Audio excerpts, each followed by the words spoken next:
Drobo, and they're not really a company that advertises their products too much. In fact, the release schedule is often as much as a decade. That's how long it's been since the predecessor to this device, the Firewire and USB enabled 8-bay, and this device is Thunderbolt 3 only.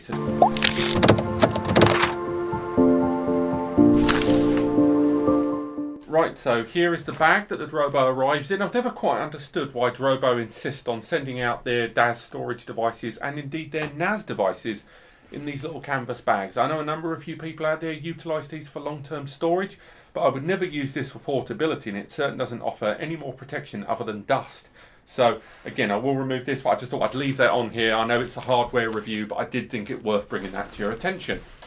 So if we remove this from the bag, we can take a good look at this device. Let's remove the bag there off camera. And there is our Drobo Thunderbolt 3 8-bay RAID device. Now, this device has only been around for a little while from the guys at Drobo, and they're not really a company that advertises their products too much. In fact, the release schedule is often as much as a decade. That's how long it's been since the predecessor to this device, the Firewire and USB enabled 8-bay, and this device is Thunderbolt 3 only. So do bear that in mind. This doesn't have USB 3 connectivity that you find on the 5-bay device, the 5D3, but this is a very robust 8-bay solution, and we're going to take a closer look at it. So for those that aren't aware, Drobo chassis are pretty much all the same. They use the same chassis design. They've had it for a while. It's quite a modern, sleek design. I know a lot of you Mac users are kind of into. The front panel is magnetised, and that magnetised front panel is fully ventilated all the way around, along with indications of what the many LEDs do.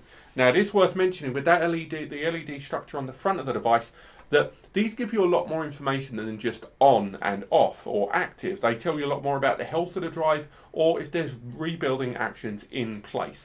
Also, if you do lose a drive within the Beyond RAID system, I'm pleased to say that the lights will also indicate when a drive is being rebuilt and where activity is taking place. Now, if we remove that ventilated front panel just off camera there, we can take a good look at the front of this device. Now, the bottom and the sides of each bay have got LEDs giving real-time information about the storage volumes inside this. Beyond RAID also gives you the ability to mix and match drives, and I'm pleased to say that this device, unlike many Thunderbolt 3 RAID-enabled boxes from the likes of Pegasus, Akitio, G-Tech and Lacey, this arrives unpopulated. You can buy your own drives, as many or as few as you want, and Beyond RAID will take care of the rest. On the side, we have a selection of LEDs here that will go up depending on the amount of available space or capacity on this device. So you can just glance at this device when it's in operation to see how much storage space you have available. It is also worth mentioning that this device is only compatible with the Mac OS at this time, so do bear that in mind. Now, drives are slotted directly inside. There's no trays here, and that helps assist the compact nature of this device, with drives going directly inside, and they can be ejected with those buttons at the base of each bay. There's free-flowing ventilation from the rear of some fans giving active airflow that I'll tell you about in a bit, and the front of the device there is completely covered by that front panel when needed, and there is excellent ventilation all the way around the edges and out the front and the bottom of those mesh panels.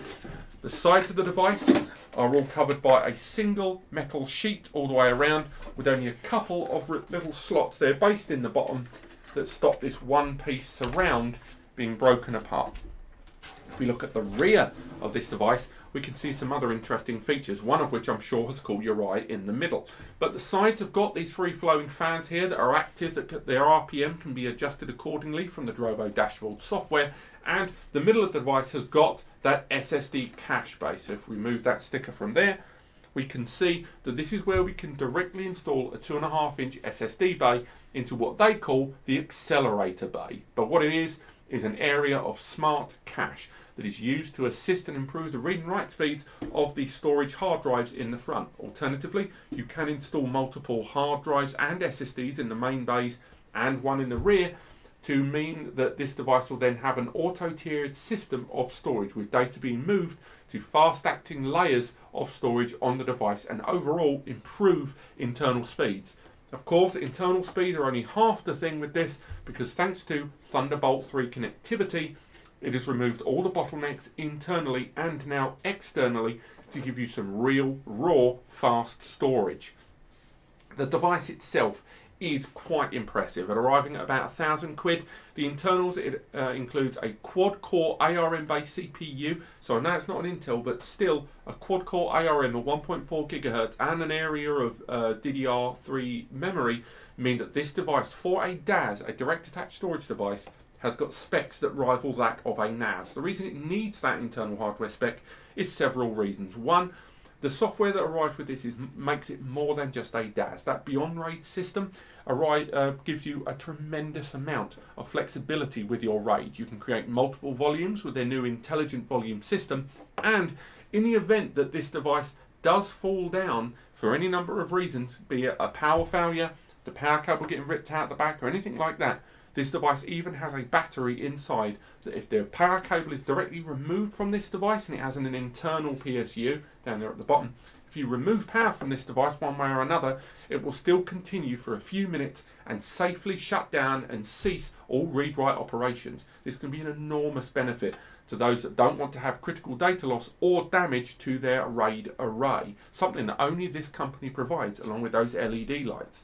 Now, the device itself arrived with 2 years of manufacturer's warranty, and I've got to say, in terms of hardware, you're going to be hard pushed to beat this device, not only because of those internal specifications for a DAS that enable things like that Beyond RAID, the dashboard, the battery communication, the SSD caching, and more, but also because this device is available for around about £1,000, which I know seems like a lot of money. It's twice the price of the 5-bay unit and doesn't even have USB 3.1 built into the rear. But what I will say is right now, for an unpopulated, RAID enabled, robust, storage device with 8 bays, you are going to be hard pushed to beat this device right now, with contenders like G-Tech and Promise Pegasus and Lacey all providing pre-populated devices, and you've got other companies like Inextron and Arika that are providing empty solutions that don't look as good as this, that don't arrive with the software or hardware as this, and definitely don't have functionality like Beyond RAID or that internal battery. In terms of hardware, this is a real good device, and I've got to say, I'm looking forward to the speed tests. I hope you've enjoyed this. If you've got any questions about this device or want to learn more, do check out the review below in the description to NASCompares. And don't forget to click like and subscribe if you've enjoyed this video or found it helpful. Thank you so much for watching, and I'll see you next time.